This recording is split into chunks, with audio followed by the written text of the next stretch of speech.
Welcome to the 2014 Race, Education, and Democracy Lectures, a collaborative effort of Simmons College and Beacon Press. I'm thrilled that Dr. Christopher Emdin, Associate Professor in the Department of Math, Science, and Technology at Teachers College, Columbia University, will deliver the 2014 lectures. And the topic of his lectures is hip-hop and the remix of science education, which way forward? I'm humbled to be here again and share some more of my work and my research.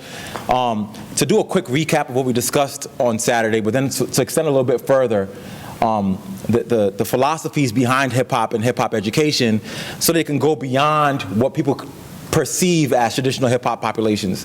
And to do so, I figured I would start by giving you a little bit of a science lesson, a traditional type science lesson. Is that okay? Yeah. All right. Newton's 3 laws of motion. Let us begin our explanation of how Newton changed our understanding of the universe by enumerating his 3 laws of motion. Newton's first law of motion. Every object in a state of uniform motion tends to remain in that state of motion unless an external force is applied to it. Is that clear? This we recognize as essentially Galileo's concept of inertia. This is often termed simply the law of inertia. Newton's second law of motion. Ready? The relationship between an object's mass, m, its acceleration, a, and the applied force, F, is F equals ma. Acceleration and force are vectors as indicated by their symbols being displayed in slant blonde font, and that would be the case if I was to show you that. And this is the most powerful of Newton's 3 laws. Clear? No. I lost you? Did I really? Where exactly did I lose you? Somewhere in the beginning? What if I said this? What if I said, yo, I'm a physicist, lyricist, spitting this ridiculousness, a witness to ignorance I dismiss. Nah, I'm a physicist / lyricist, I smash ignorance, it's a miss when I'm spitting this.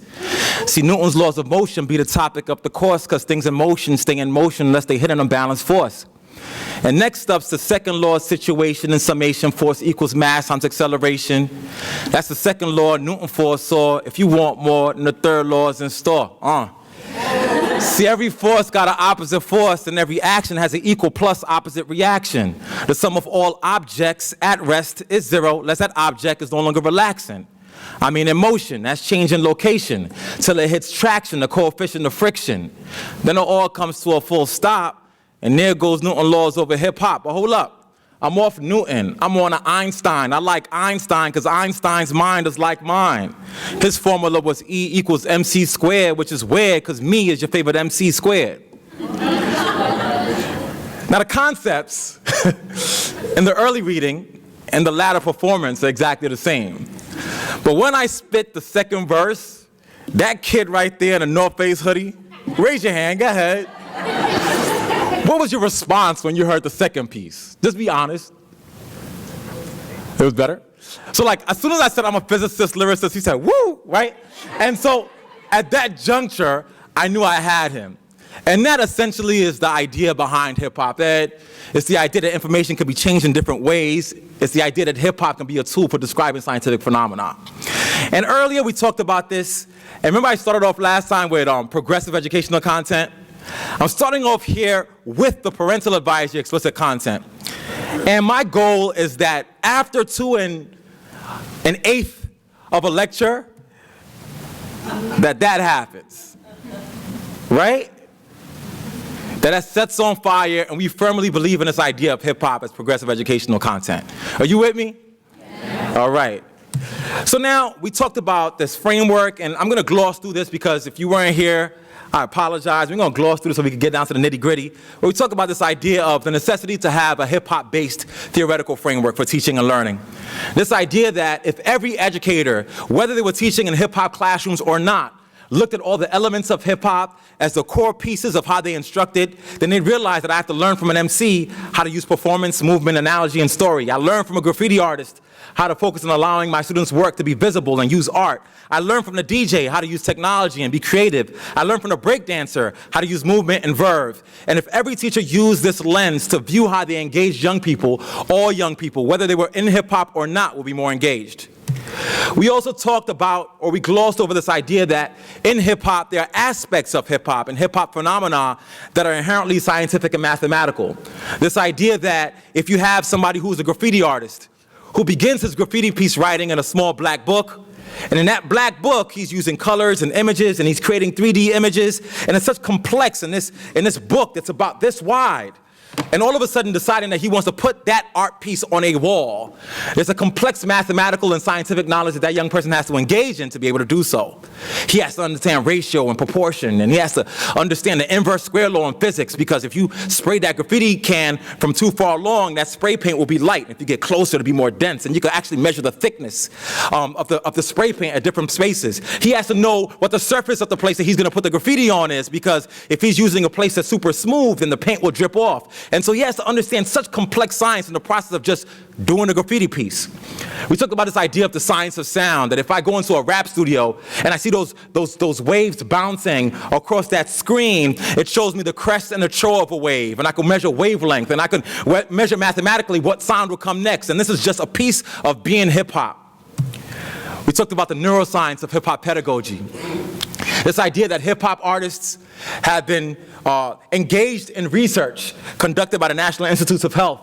And we realized that when they are deeply immersed in hip-hop, there are parts of their brain that are activated that wouldn't happen in a traditional classroom. We talked about the fact that the medial prefrontal cortex is firing on ways that we've never imagined before when you're deeply immersed in hip-hop. We talked about the fact that the dorsolateral region of the brain in traditional classrooms are deactivated, so young people are not apt to behave appropriately in science classrooms, and it's a function of the lack of the structure of the classrooms to meet the needs of those students.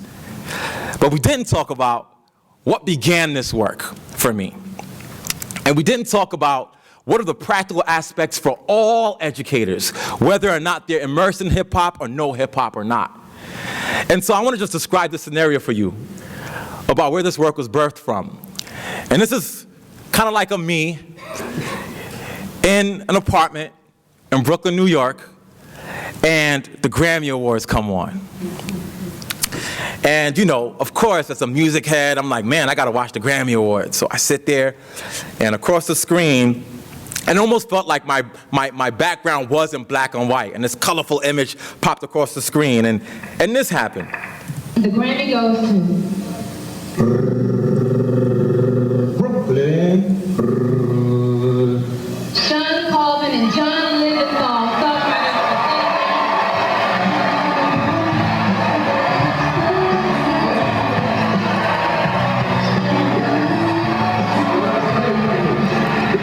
Please calm down. The music and everything. Like I said, I went and bought their outfit today that costed a lot of money today. You know what I mean? Because I'm thinking that Wu-Tang was going to win.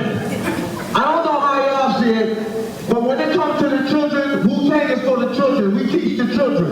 You know what I mean? Hubby is good, but Wu-Tang is the best. Okay? I want y'all to know that this is ODB and I love you all. Peace. And that moment just changed my entire life, right? I was like, yo, first of all, ODB just got up there and was like, he interrupted the Grammys. My running joke is always, you know, everybody talks about Kanye's Grammy moment, but Kanye's Grammy moment with Taylor Swift has nothing on Old Dirty Bastard's Grammy moment. And he got up there and he was just bold and he was like, you know, Wu-Tang is for the kids, Wu-Tang is for the children. And as a young person, I didn't exactly know what he meant by that. You know, I know Wu-Tang songs and I'm like, he wasn't really saying anything for the kids per se. But because this is the image of Wu-Tang that you get. And this is Jizza, who's a partner with me on this project. And so this is Jizza with that evil backdrop and two guns are pointed at you. And he's saying without saying anything, get out of my way. I am angry, and you just don't want any parts of this, right? He has on an ice grill. And the ice grill, I feel, is something that every educator has to know about. It's when you go into any urban school USA and you see that look on the face of the young person. And that person doesn't have to say a word to you. Just by looking at that face, you're like, man, I want no parts of that. And this idea behind the ice grill, and it's actually called the ice grill in urban communities, is literally just that, an ice grill. Because the beautiful thing about ice is what? Ice can always be melted. And so the ice grill is this intimidating face that urban youth put in front of themselves, and it's a mask that they wear whenever they go into the spaces where they feel that they're most vulnerable. I remember as a young person in Brooklyn, New York, I would travel from the Bronx to Brooklyn to go to high school. And when I was in the Bronx and I hopped on that 4 train, I'm comfortable and I'm hanging out with my friends, but I had gotten accepted into a specialized high school. So by the time I would go by 2 or 3 train stops, all my friends from my neighborhood would have done what? Got off the train, but I have to make my way all the way down to Brooklyn. So I get on that train and I'm sitting there, and all of a sudden, the closer I get to mid-Manhattan, the more I feel that I have to do something to mask who I authentically am, which is a happy-go-lucky kid who's just having fun hanging out with his friends. And so we get to 149th Street in the Grand Concourse, and I stiffen up just a tad. And then we get to 125th Street, and I stiffen up a little bit more. And by the time we get to like Borough Hall, 42nd Street, the ice grill is intense. And the question was always from everybody around me, like, why do they have that angry look on their face? And the reason why that angry look was on my face was because in that space, I knew what was expected of me, I knew what the perception was of me, and I didn't want anybody to ever get to the point where they understood my inner vulnerability. And so in order for me to deflect engaging with an audience that was other than the one I came from, I had to throw on the ice grill. In fact, I oftentimes describe that my pants got a little lower. It's a side conversation. We could talk about pants dragging a little bit. Just for the purpose of being intimidating. But the beautiful thing is that when the ice grill happens in the classroom, for the educator, it's something we can focus on. That's why we talk about teaching and learning from the student's standpoint. Because if a kid goes into your classroom or comes into your classroom and the ice grill is still present, what does that mean?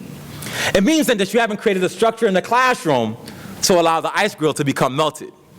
Because even gangsters want to do well in school. Even thugs want to get a good grade. Everybody inevitably wants to graduate, but if the structure is not created in the classroom to allow the ice grill to melt, then the ice grill becomes the only thing that you get. And listen, punching ice and punching water are 2 experiences. They're both compiled of or made up of H2O, no?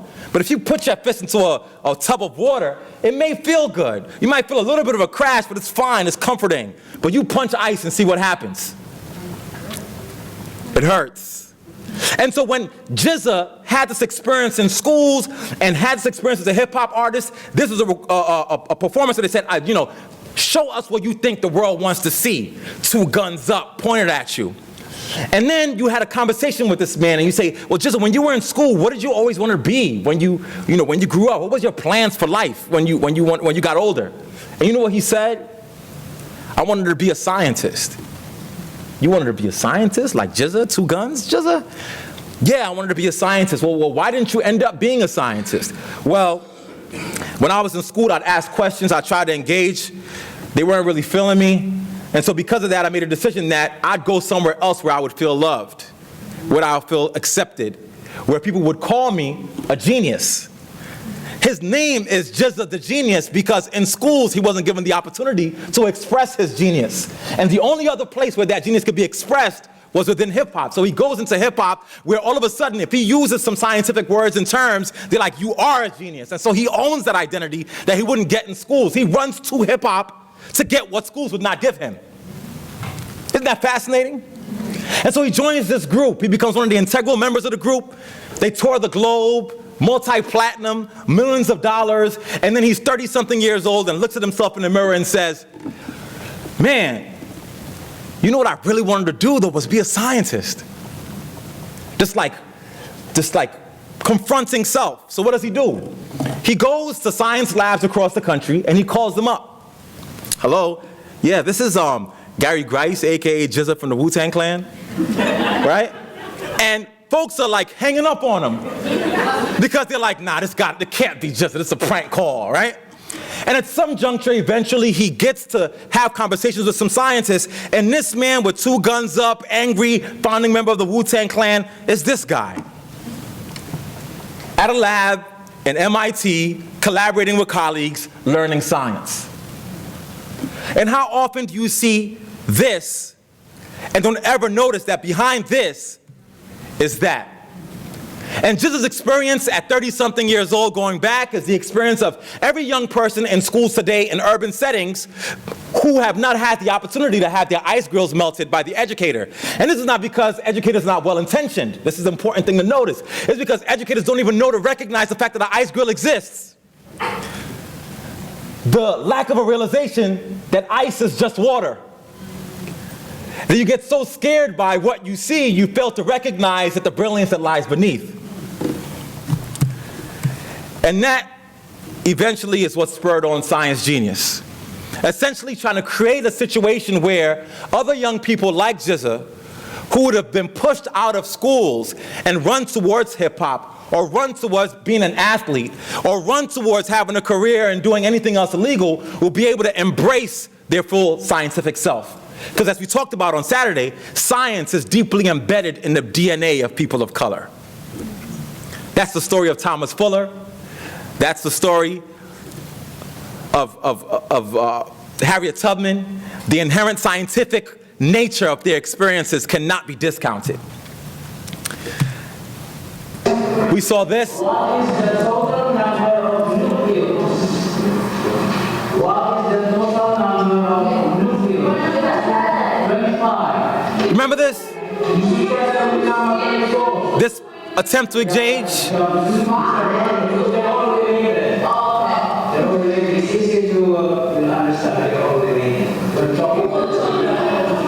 The second attempt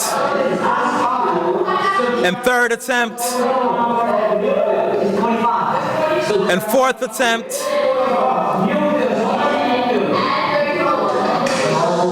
and fifth attempt. It looks like we have some confusion about And you know what's so funny about this? Every time I play it, I see it a different way. You know, I'm often reminded about something we talked about last time, that every consistent patterned action becomes a ritual. If I were to explain the complexities of what's going on with this video, I could do it once and you'd get it and it would be just an anomaly. I could present it a second time and you're like, wow, that's interesting. It would take me to come back to Simmons for a third lecture for you to really truly understand the complexities of what's going on here, because a ritual has to be enacted at least 3 times before you see the beauty and what's going on there. But you remember this, and then you also remember this. CO. Oh, 27. 27. And somebody has to do email. The young ladies in the class who were engaging as soon as the teacher asked a question, who before he even landed had their hands up, which is, I could do this all year, which is again just an indicator that they weren't truly learning what's going on in the classroom. And that, to me, being that it's a mask for their science-mindedness. So what is science-mindedness? And we didn't talk about this. We're transitioning into the new lecture now in a little bit. What is science-mindedness? Science-mindedness is the amalgamation of all the skills, traits, dispositions, and attributes of the most prolific and brilliant scientists of our time. We actually did the research. We looked at the Einsteins and said, what made Einstein Einstein? What made him so creative? What made him be the person who was able to come up with the theory of relativity? Did you guys know that Einstein initially developed the theory of relativity by imagining himself riding a light beam in outer space? Like he was sitting somewhere and was like, man, wouldn't it be crazy if I was sitting on top of this light beam, and then that light beam sort of flew across space, and then I was in a different sort of space and time zone, and I'm looking back at the universe. How would the scale of time play out if I was watching Earth from a different place? Now, think about a young person in the classroom who goes to their teacher and says, you know what, last night, I was imagining myself riding a light beam in outer space. What would happen? Huh? You'd laugh? That's if you're light. If you're light about it, you're like, oh, you're so funny. Or a certain educator would be like, somebody call a psychiatrist, right? He's like, I would call a psychiatrist. I'm picking. Or the fact that the structure of aromatic compounds were developed by somebody who thought imaginatively as well. That imagined a snake biting its own tail. What? That's real. that we wouldn't have known that aromatic compounds were all these things that structured and bit back on each other unless somebody thought outside of the box and said, I was imagining a snake biting its own tail. And so we think about Kekule's notion of the aromatic compounds and the structure of that. We talk about Einstein's developing of the theory of relativity. We talk about all these other scientists, and we realize that they had these certain skills. One, they had keen observation skills. They're able to sit somewhere, observe what's going on around them, take detailed notes, and describe that back to an audience. Think about a research scientist. What does a research scientist do every day? Research, but essentially go out in the field, observe what's going on in the field, take detailed and copious notes, and describe that back to the scientific community. Well, that's what hip-hop artists do all day. When Jay-Z, insulted Nas and said, dog, you never lived it, you witnessed it from your folks' pad, you scribbled in a notepad, and you created your life. He's saying essentially that you were standing in the window, observing what's going on in the community, you took these detailed notes, created raps out of it, and they were such detailed and accurate raps that people really thought that you lived that life, but you weren't really about that life. I mean, I'm not saying that Nas isn't about that life, but that's what Jay-Z said. But essentially, what Jay-Z was critiquing Nas for doing was showing him that he had all the skills, dispositions, and traits to be a prolific scientist. Or this idea of being a skeptic. Meaning that if somebody gives you information, you're not just going to receive it just because they give you the information. You have to go back and check to make sure the background information is accurate before you claim that as a fact. Well, we just talked about this idea in hip-hop of are you about that life, or keeping it real, or keeping it 100. It's the difference between Eminem and Vanilla Ice, for example. Vanilla Ice was a white rapper. Anybody remember Vanilla Ice? Yeah. Ice Ice Baby. That song is bumping too. I don't care what anybody says. You could insult Vanilla Ice, but when Ice Ice Baby dropped in the hood, everybody was getting down. Ice Ice Baby. But you think about Vanilla Ice as a white rapper who came in, blew up, amazingly respected artist, and you think about Eminem, white rapper, not from Detroit. He claims he claims a D, but he's from the outskirts of Detroit. And they both talk about these narratives about their lives. And Eminem is revered within hip-hop circles as one of the most prolific and brilliant MCs ever. He's an amazing lyricist, but beyond that, people just respect who he is. And think about Vanilla Ice. He's trying to get a show on HGTV. Like, rappers are like, whatever, dog. And so what's the difference between these two white rappers? The difference is because Vanilla Ice at some point claimed that he was from the hood in Miami, and he got shot. And then a revelation came that he lied about all of that. And the minute that they found out that he lied about his background, that was the demise of his career. Because scientists and hip-hop artists are alike in the sense that if you make a claim, we will go back and do the investigations to ensure that that claim is authentic. And then when you make that claim to the public, it has to be factual. If it's factual, I agree with you, we can move with that until somebody disproves it, and otherwise we won't. And that's exactly what hip-hop artists do. You cannot say you're keeping it real if somebody could go back and check your files and it's not authentic. The only person that could get away with that is Rick Ross, and his demise is impending. Right? That you're analytical, that you speak in metaphor and analogy. That's all hip-hop. And I was gonna so I believe in mixing things up, presentation-wise. So I'm gonna spit again. I can't help it, right? So when I say hip, y'all say hop. Hip, hip. When I say hip, y'all say hop. Hip, hip. If I say we don't, y'all say stop. We don't. We don't. I said we don't. You say what? We don't.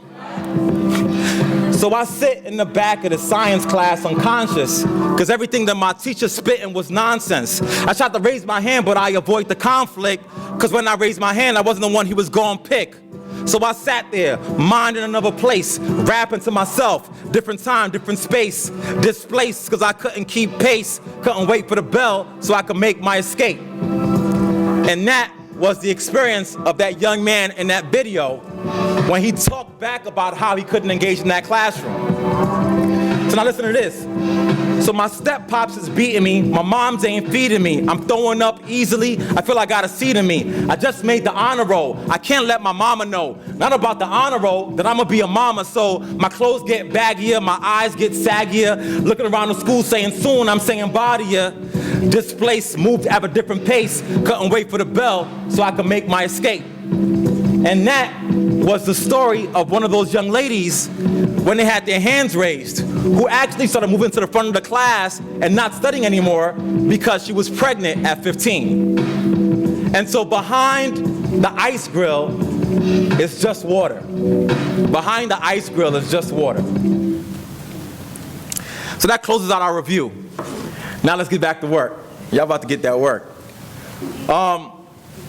This image is of Native American students in the United States taken from different parts of the country and brought to a school to get an education.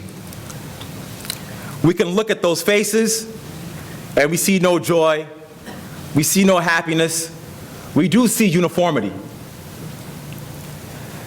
If we were to talk about teaching and learning from the student's standpoint and focus on the population in this image, it would be impossible to think about it.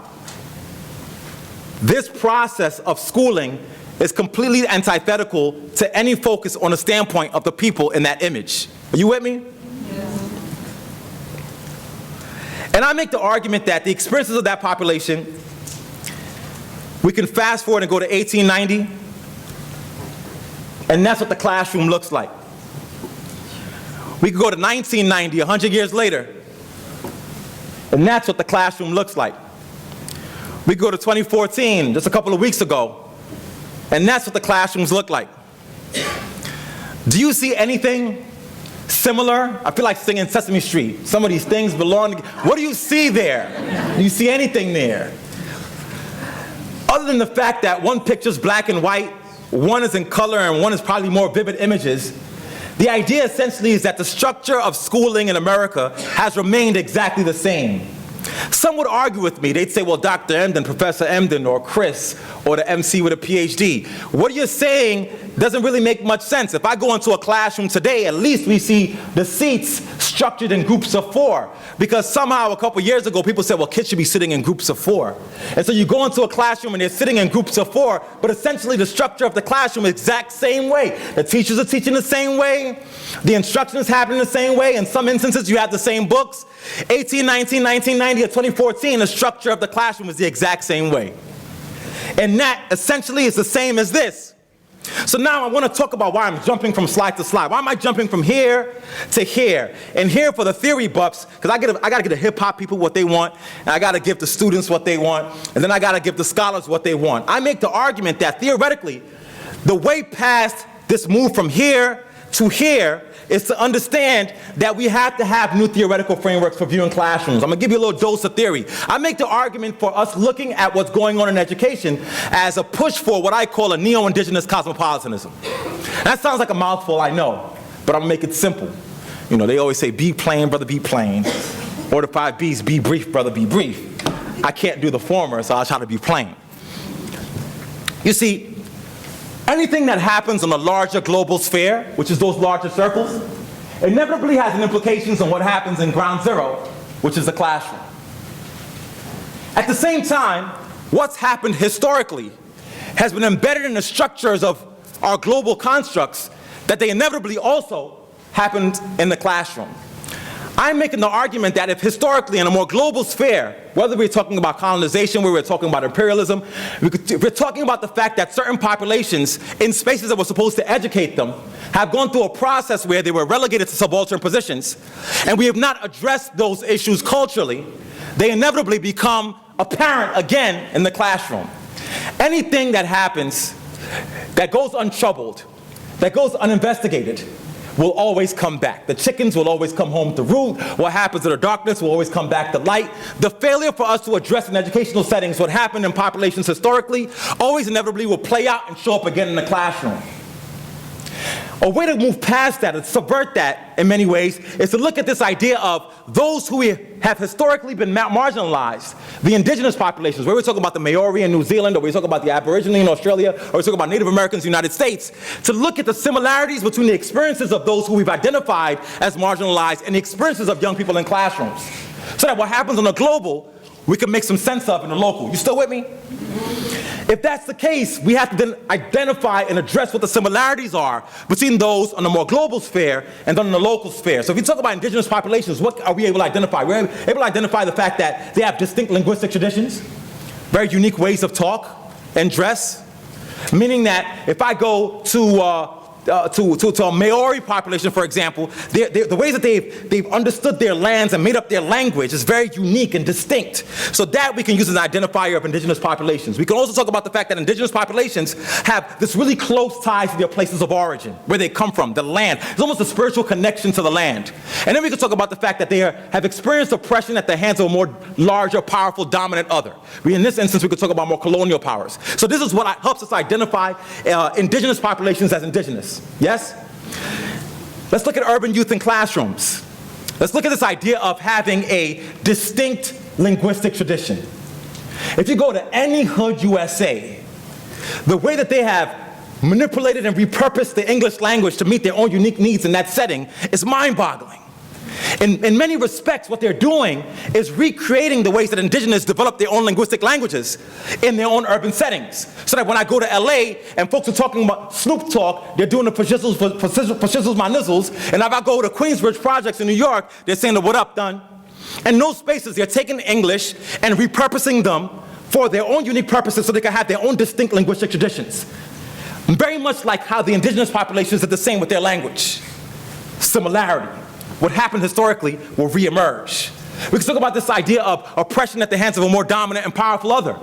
In the case that we're talking about colonial powers, we're talking about the same thing when we talk about the criminal justice system. I gave y'all a story of my experience with the criminal justice system just 4 or 5 days ago.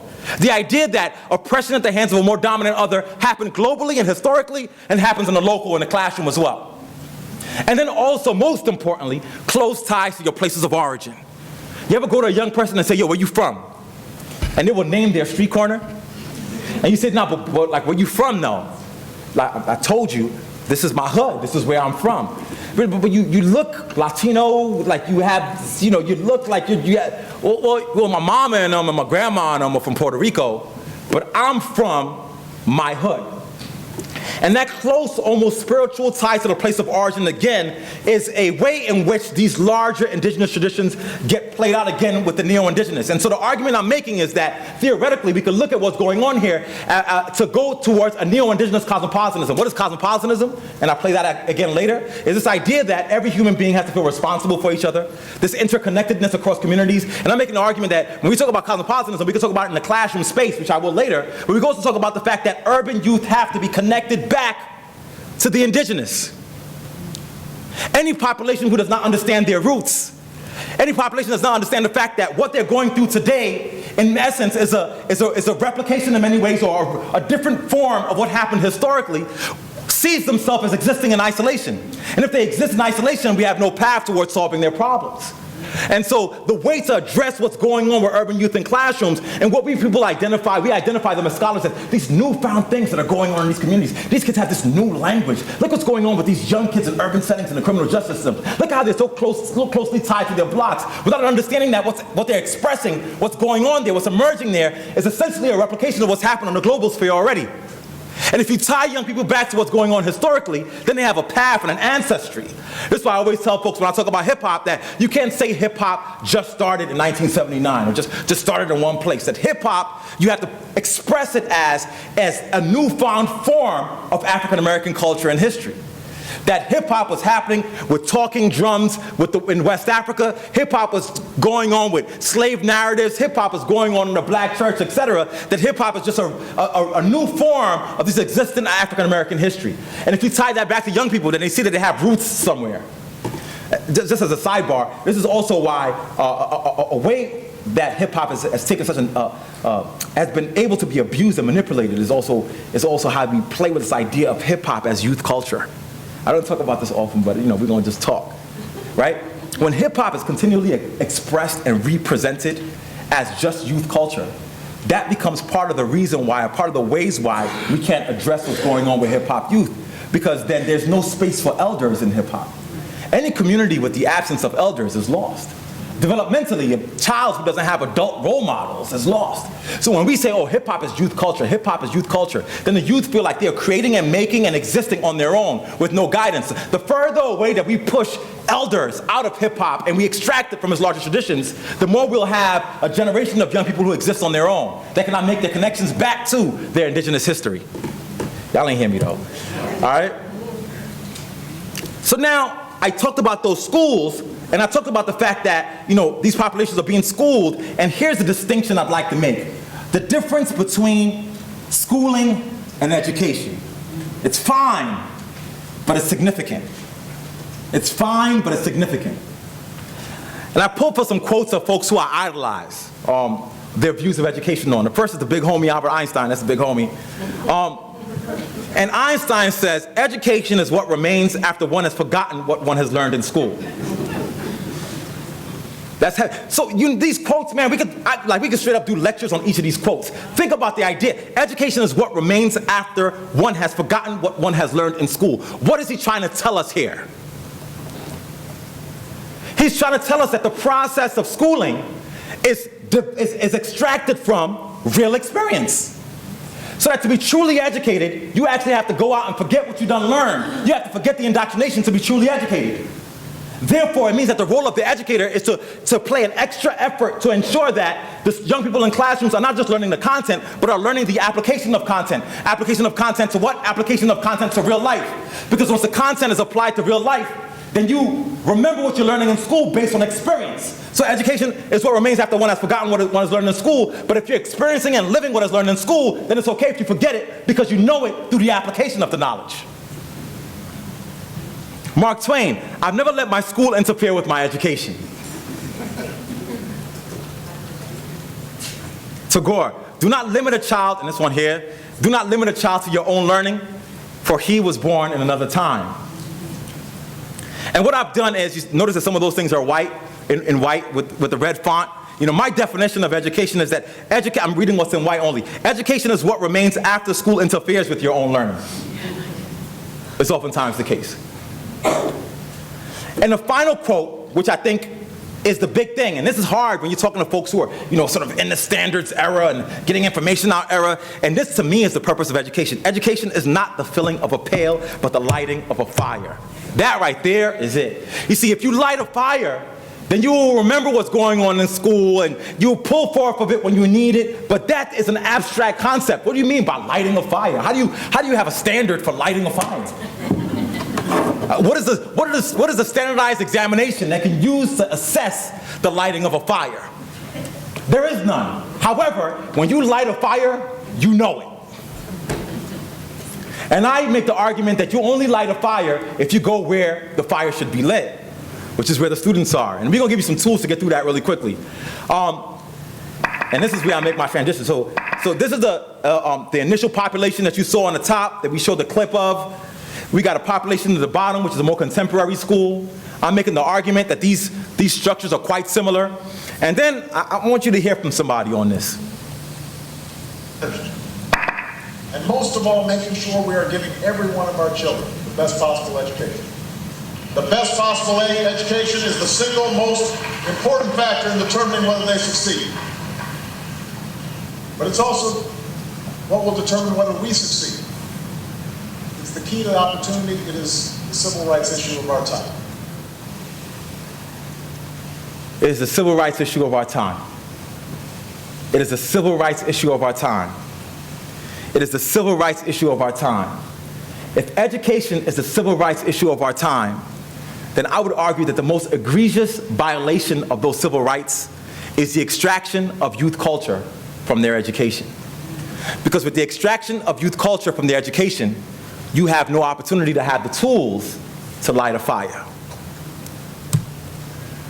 And what I want to share with you today is how you light that fire. So back to theory. We're going to get a little bit of everything. Y'all going to get that work, you can get the theory, you can get the practice, you're going to get everything. How do you light that fire?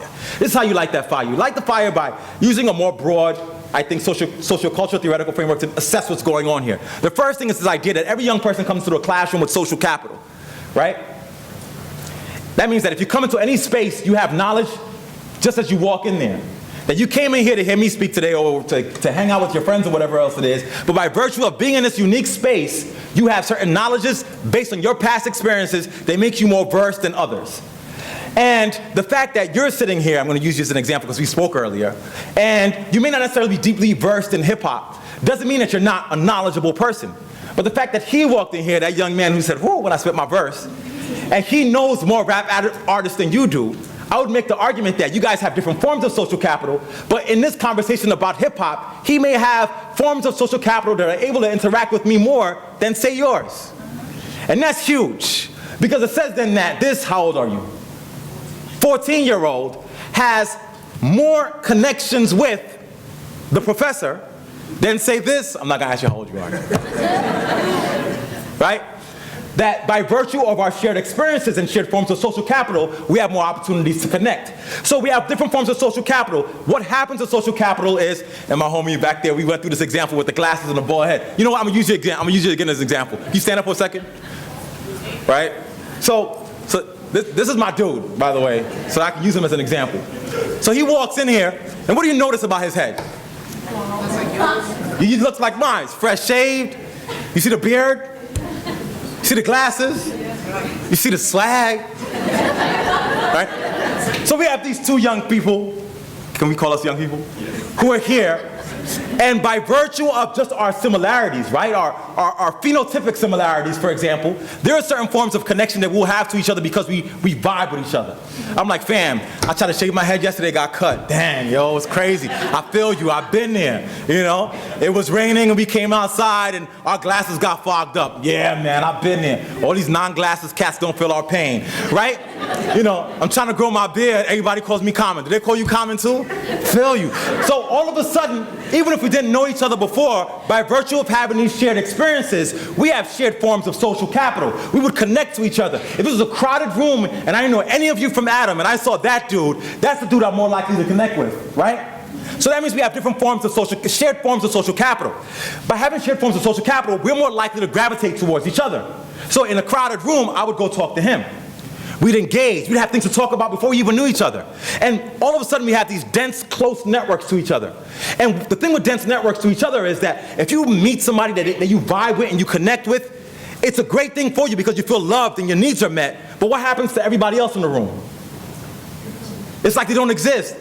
Matter of fact, why do we need to talk to them? They're not bald-headed with swag, right? So there's no need to have a conversation with them. And so we form these dense networks to each other, and by virtue of forming these dense networks to each other, we end up forming bonds, and those bonds allow us to exist in this affiliation-alienation dialectic, which is that we become so closely affiliated to each other that we are likely to alienate everybody else. So let's say you walked in here and people wanted to talk to you, I would command all your time and all your interest, and we'd have a conversation, and everybody else would be outside of our small world. And those dense networks has positive consequences for us in that moment, but negative consequences because let's say somebody in this room was going to offer you or me a job. We wouldn't even have an opportunity to engage with them because we're too busy talking about our bald heads and our glasses. So our dense networks then start having negative consequences because it results in our inability to connect with other people. Y'all with me? And so that's Portes's work about negative consequences. But the thing is that if those negative consequences exist and these dense networks exist, and that's what's happening with young people in classrooms, i.e., and this is what hip-hop has done, right, is young people who listen to the same hip-hop, from the same background, same linguistic traditions, same everything, they vibe and connect to each other. And if they vibe and connect to each other and they affiliate with each other, guess who they alienate? The teacher. Guess what they alienate? The content.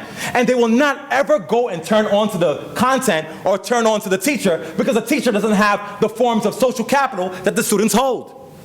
And when they're connected to each other, they have all their basic needs met. I got somebody to talk to, crack jokes with, and who's experienced the same things that I've experienced. And so we're existing in our small world, and we're feeling each other and all is great. The world is passing us by, but realize that the world doesn't exist only in that small place because, you know, every social field has porous boundaries, right? But the rest of the world is passing us by, and we cannot connect to it. And inevitably, what will happen is that we're going to need to connect with other people in the room. But we don't have the tools to be able to do so. So therefore, the role of the educator then becomes what? It becomes to create weak ties. Y'all gotta hear me on this one. The role of the educator is to create weak ties that will penetrate existent dense networks so that the teacher can learn the forms of social capital of the student. If the teacher truly wants to light a fire, we said education is not the filling of the pail, it's a lighting of a fire. If you want to really light the fire, you have to create weak ties with those students that you hope to develop into strong ties that will expand the possibilities for those young people, if that's what your goal is. If your goal is to just keep things going the way they are, then you could be an educator who maintains the status quo. More power to you. But otherwise, we have to create these weak ties. Now, what are these weak ties? These weak ties, to get these weak ties, it requires some expression of vulnerability on the part of the educator, right? It requires an understanding that, listen, I'm smart and I'm intelligent and I know my content, but I don't know hip-hop like that 14-year-old. It requires me then saying that I have to learn from him so I can find some connection to what he expresses and brings to the classroom and what's important to him. Are you going to be accepted right away? No. But you cannot get anywhere unless you begin there first. And that's what brings me to my tools of reality pedagogy. Did I lay the backdrop for y'all? Now I'm hammering home, reality pedagogy. What is reality pedagogy? Reality pedagogy is an approach to teaching and learning that focuses on the realities of youth experiences as the anchor for the instruction, the first place of the instruction. Not a standard, not a textbook, not even the content. I thought you was a scientist. I am a scientist. You want to do a science battle with me later on? I'll show you that I got that work scientifically. I am making the argument that I am throwing the content out as the first step of the instruction, and I'm beginning first with understanding the realities of the youth experiences. You mad or not? And if that's what reality pedagogy is, that becomes a larger philosophical thing. I always say this, reality pedagogy for me was a merging of culturally relevant pedagogy and critical pedagogy. The big homie OG, Gloria Latson-Billings, who I love, I adore immensely. That's like my academic mama. We talked all the time about this idea of culturally relevant pedagogy. The instruction has to be relevant to the youth culture. And what's happened with culturally relevant pedagogies, that's become a piece of what happens in any education school 101. You take the urban and multicultural class, they're going to tell you culturally relevant pedagogy. The students are going to take that information, they're going to memorize it. When they memorize it, I'm like, okay, culturally relevant pedagogy. I'm going to use the culture of the kids. That teacher goes into the classroom with the kids, he looks and says, oh my gosh, there's a bunch of black and brown kids in the school. What am I going to do? I'm going to be culturally relevant. What are they into? They're into hip-hop, music. Okay, guys, I want you all to rap. And the kids are looking at you like, what the hell are you doing? Because that's not how you would introduce a conversation about rap. You see, the thing about those weak ties is when you get in there and understand the weak ties, you know that you just can't come up in there asking questions, right? Anybody who goes in the hood and asks a question first is a narc. That's the perception. So if you just go in there and say, it's not going to happen. It's sometimes in the approach. But once you understand the weak ties, they let you into that world, then they give you the tools you need to be able to understand how to navigate that world. Right? So you got reality pedagogy, the kids understand their reality, cultural relevance, and my quote is always this. You cannot be culturally relevant if you're viewing the culture based on your perception of the culture. You see, the human body is a filter. I talked about this on Saturday. We come with our experiences. So if you go somewhere and say, okay, those are those populations, that's their culture, let me tell you what I think of their culture. Then once it goes inside your brain and you rework that based on your experiences, you are taking the authentic forms of culture and refashioning it based on your experiences. By the time you spit it back out, it has no reflection of what the authentic culture is. It's like playing telephone. You ever play telephone? One person whispering in your ear, I'm coming next. By the time it gets to the classroom, somebody's having sex. You're like, how'd that happen? It's the same idea. When the information gets, pardon me, young people, once the information comes in and it gets filtered through, it's lost in the process. If that's the case, then we have to move from cultural relevance, but it has to be accompanied with an active search for the realities of the young people. And I make the argument that reality pedagogy, I've given y'all the philosophy, and this is where a lot of education theories fall short. A lot of people understand the philosophy, teachers don't got the tools. You know what I mean? So I wrote a paper recently. It's moving in a boat without a paddle. A lot of teachers are in a boat. I'm with it. And then when they get in the boat, right? And no one's going anywhere because you can't give an educator information without giving them the tools to be able to activate said information. I would make the argument that it's even more frustrating. It's like, but I'm trying to be culturally relevant, but they just won't rap for me. And then, you know what I mean? And then all of a sudden, the frustration builds. And once that frustration builds, you're saying, then the narrative exists where it becomes a blame of the students. We talked on Saturday about the giving of tools. Remember we talked about the iPad? Right? The giving of tools, we're like, man, we gave all these kids the iPads, they're still awful. Darn kids. It becomes, I was culturally relevant. They're still not good. Darn kids.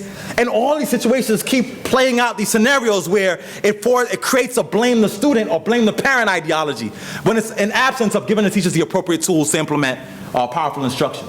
So y'all ready for these tools? Yes. Or not? Yes. All right, so Or not. See the kids get me. The kids get me. We're having a nice time. They're giggling. They're getting all my jokes. And all of y'all are like, why does he keep saying or not? Or not. Kids, do me a favor. Once the lecture's over, just go explain to them why we keep saying or not, because they're looking at me like I'm crazy. And you know what's funny too? They're taping this too. So somebody's I know what's gonna happen. They're gonna look at the whole tape. They're gonna take the piece where I keep saying or not, and they're gonna be like, they make this guy professor at Columbia. What is wrong with y'all? Just explain it to them later, please. All right, so reality pedagogy. I'm gonna give you all the practical tools. Who's a teacher educator in here? Oh, we got a bunch of, so this is the work right here. Reality pedagogy has 6 C's. First C, cogenerative dialogue. Repeat after me. Cogenerative dialogue. One more time. Cogenerative dialogue. Last time. Cogenerative dialogue. Now, cogenerative has multiple syllables, so if you want to break it down, you can just call them cogens. All right? Cogens, you call them cogens. The second C is co-teaching. Everybody say co-teaching. Co-teaching. Co-teaching. Excellent. Third C, cosmopolitanism. Ooh, my kids got that down. That's what's up. Fourth, context. Context. Then content. Content. Then competition. Competition. All right? So cogens, co-teaching, cosmopolitanism, context, content, and competition. Those exist in that order for a reason. In the amazing book that y'all should cop when it's done, that I'm writing with Beacon Press, these are the order of the chapters. We're literally one cogen chapter, one co-teaching chapter, one cosmopolitanism chapter. We're putting it all out there. These happen in order for a reason. I want y'all to look at that order. Are you looking at that order? You see how I got them? First of all, they're all C's, right? That's just so people can remember them, right? COs, they're all COs, but not correction officers, but they're all COs. I'm sorry. But if you notice, if you look there, where does the content come in? Where does the content come in? Almost at the end. It's not the last thing, but it's almost at the end. This, I get in trouble for this all the time. But this, to me, I would argue, is the most significant piece of teacher preparation, teacher education. When we are embedded in a culture that's hyper-focused on the significance of content, it becomes a badge of honor to hold your content, particularly for STEM educators. I've gone to give PDs at schools or do coaching at schools. I walk in there, and they say, there's a PD after school, 9th period, all teachers come. And the teachers that come in first are the arts teachers and the English teachers. And I'm like, where are the science teachers? The science teachers won't show. You know why? Because they're so hooked on their content that you got an ego. Scientists, look, there's nobody with more ego in the world than scientists. No, I've never met. Y'all thought rappers talk about themselves? Scientists talk about themselves in the third person on a consistent basis. In the classroom, the scientists have this identity like, oh, professional development, oh gosh, I don't need that. I got a darn chemistry degree. How dare they ask me to work on my teaching? And that becomes the big argument. In fact, I would argue that these hierarchies they're important for us to deconstruct. I'll tell you a quick story. So I was teaching physics, 9th grade class, and it was like Friday, and I had just graduated from my master's program in natural sciences upstate. So I'm chilling, and it's Friday, and I get a call from my boy, and my boy's a scientist, and there's a party. And he's like, Chris, you gotta come up to Troy this weekend, it's gonna be an amazing party. And you know, I'm like, dog, I would come, but I have literally 200 test papers for my students. They just took a test. And if I don't have these tests graded to bring back on Monday, I'm in trouble. And anybody who teaches knows, if you tell the kids take the test, they want the test back an hour later. I'm like, dude, I gotta grade them. So I'm like, I can't come to the party. But he's like, yo, Chris, it's gonna be crazy, man. Because you know, ain't no party like a science party, because science parties don't stop. So, yo, scientists have the best parties ever. Because we're just amazing like that. So he's like, come to the party. I'm like, I can't, we're going back and forth. I'm like, yo, I have all these tests to grade. He's like, you know what, Chris? Come to the party anyway. And at the end of the party, I'll help you grade some of the tests. You know, you give me half of them, I grade half of them, and you'll be ready by Monday. So that's all I need to hear. I jump in the whip and go to the party, right? So I get up there, get to the party. We're partying all weekend, science party. They were with some geologists, so you know, we were rocking it. Get it? No? All right, sorry, it's bad joke. All right, so we're out there.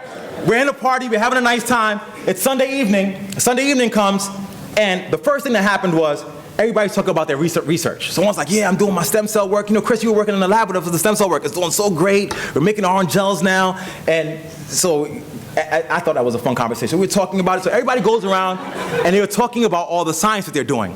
And so they're like, so Chris, what are you doing now? And I'm like, yeah, you know, I'm teaching. Guess what they were like, aww. Really? That's so nice of you. So you left science to teach science? That's the perception. That I left science to teach science. Like all of a sudden I took a teaching job and I said I'm no longer a scientist, right? It's this hubris that comes with engagement in those disciplines that views education as the lowest on the totem pole. And so when you go into a school, when the science educator is perceived as the lowest on the totem pole amongst the world of scientists, what happens is the replication of oppression that exists in every space. So all of a sudden in a school where we're all educators, I have to create a new hierarchy where I place myself on the highest of that totem pole so I can put forth the same kind of things I've experienced with my scientist friends or my fellow educators. Isn't that crazy? And the thing is that in those classrooms, especially with the disciplines like the science and the STEM disciplines, those are the disciplines that the kids need to be most engaged in. In fact, I would make the argument that the STEM educators have to be the educators who are most tuned into youth culture. Why? If we're talking about equity, the fact that STEM jobs, 26 STEM workers make 26 times more than the average worker. California got 1 million plus STEM jobs. They can't even fill them. They got to go overseas to try to have people. You know, that's where you want the kids to be able to go into.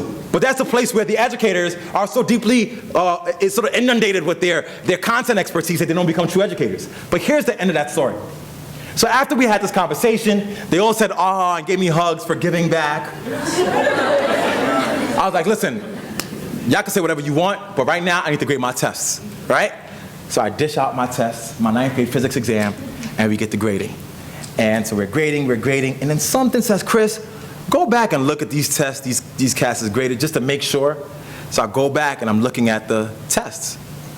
And I'm like, wait, it's a basic kinematics question.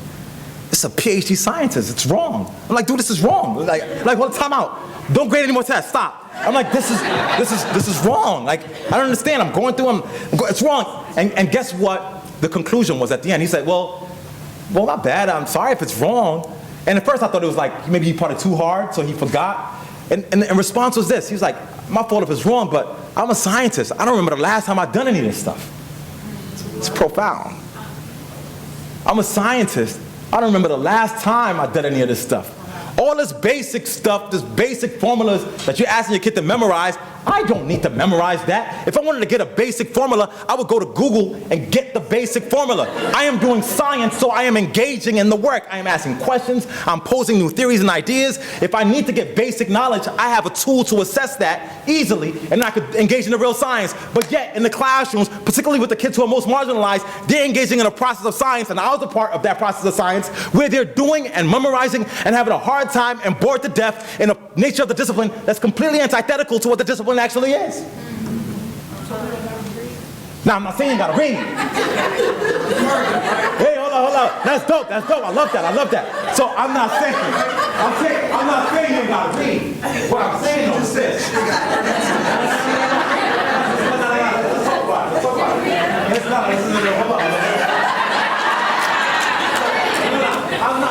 I'm not saying you don't gotta read.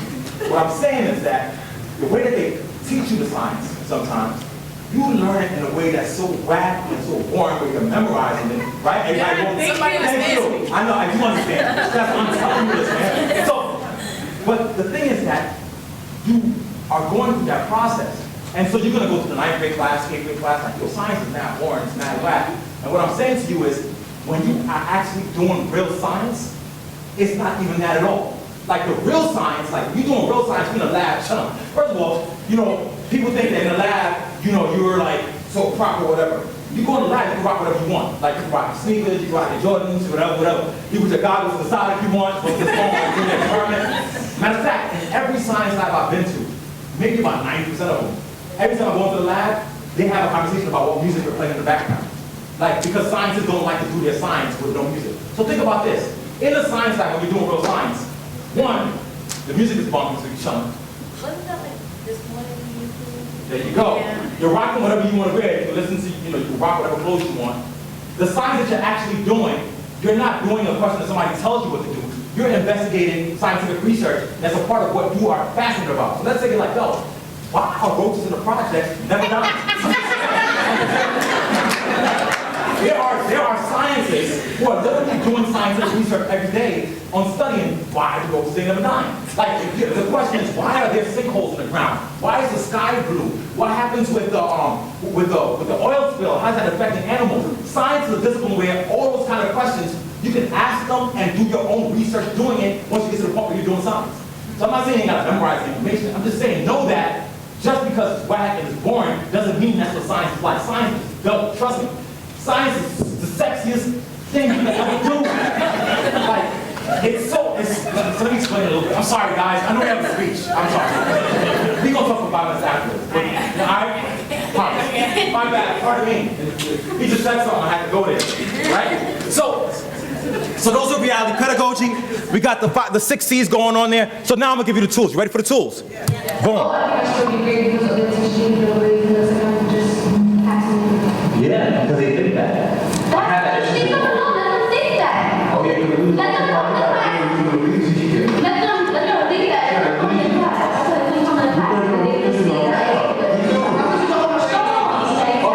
Maybe I'm wrong. So I'm wrong. And then so in the future, what I will do is, this might be something about that. I'm going to buy this and okay, still. Now, I played that initially, so it looks a little confusing to you. I will explain to you what's going on here. This is the cogenerative dialogue. Now, if you look, what do you see? You see a bunch of students and a teacher. I'm not going to go through what a cipher is again because we talked about it on Saturday. But what's going on here is I've identified some students in the classroom who would give me as a teacher some insight into their experiences, into their realities. On my own, I can't get it. So I have to actively, as a teacher, select students to give me that information. I will pick students that represent different groups in the classroom. Alexis, for example, I know very well, always engaged, always ask brilliant questions. So for me, Alexis is a representative of all other students in my class who are asking profound questions. One kid always represents a larger group. You, for example, are disengaged students, not now. I always go through this. But let's say you were. She would then be a representative of all disengaged students in my classroom. I'm identifying kids that serve as exemplars in different sides of the spectrum, right? Always paying attention, not paying attention. I invite each of them outside of class to have a conversation with me about how they're experiencing the classroom. I cannot teach unless I do that. And I had to purposely pick kids that represent different groups because as educators, we're likely to pick the kid who's always getting 100. And when I put those kids who represent different groups together to engage in a dialogue, I get really profound insight into the nature of my teaching. And I also bridge the divides that exist because kids already have stuff identified as I'm smart, so I don't need to talk to him. I'm not so smart, so I'm awful. Once they get into that classroom, it's like the smart kids looking at the dumb kid and literally categorize themselves this way. They're like, oh wait, so we're all valuable? And my question is essentially this. Let's come up with one thing I can do to make the next class better. Not next year better, not the school year better, the next class. Because you are embedded in the culture of immediacy.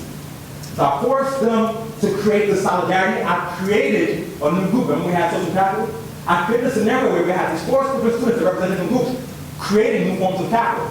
I've also created an opportunity where I've developed an opportunity to have re-ties with these 4 students representing different groups. And the kids will tell you, honestly, what they think of their instruction. Honestly. They'll be like, yo, you yell too much, your examples are horrible, you don't like how you stand in the class.